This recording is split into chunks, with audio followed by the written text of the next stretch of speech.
Hey,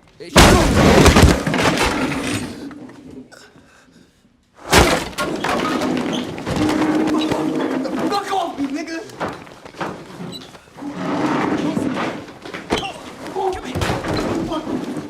Fuck off me!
Hello, this is going to be the thoughts portion of my digital analysis scene.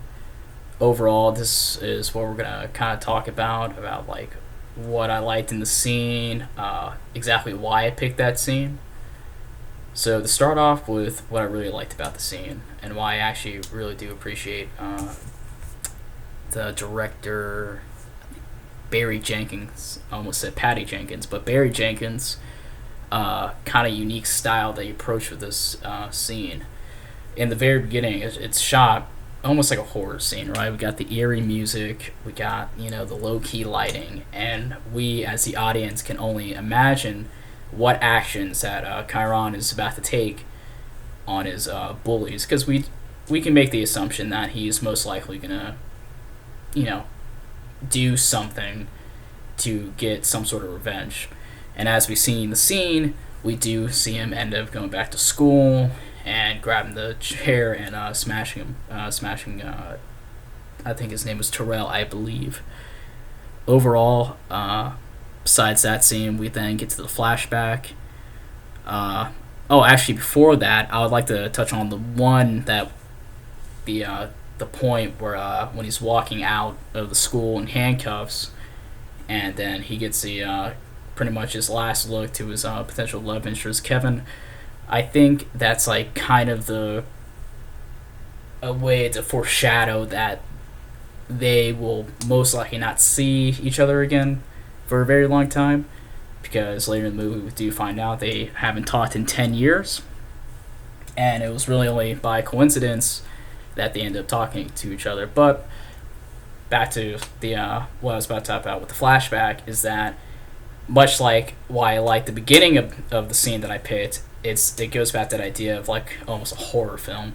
We see the difference in light and how it's shot, and how the essentially, we get the point of view of what Chiron is looking at during this point of time. And for I guess I would say for many people who've maybe been in that situation, almost get that sense of fear, and to kind of finally figure out what Chiron's mother said to him during that point in time really does set the tone of how he felt as a kid and how he kind of develops as the story continues on.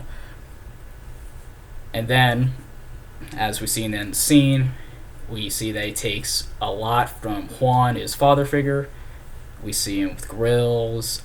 He's listening to rap music.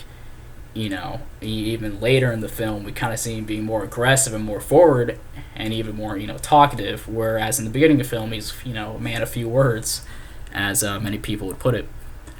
Overall, I think the whole entire scene was fantastic. The movie was well done. It's probably one of my favorites, and I would highly, recommend. It's probably going to be one of those movies I keep on watching.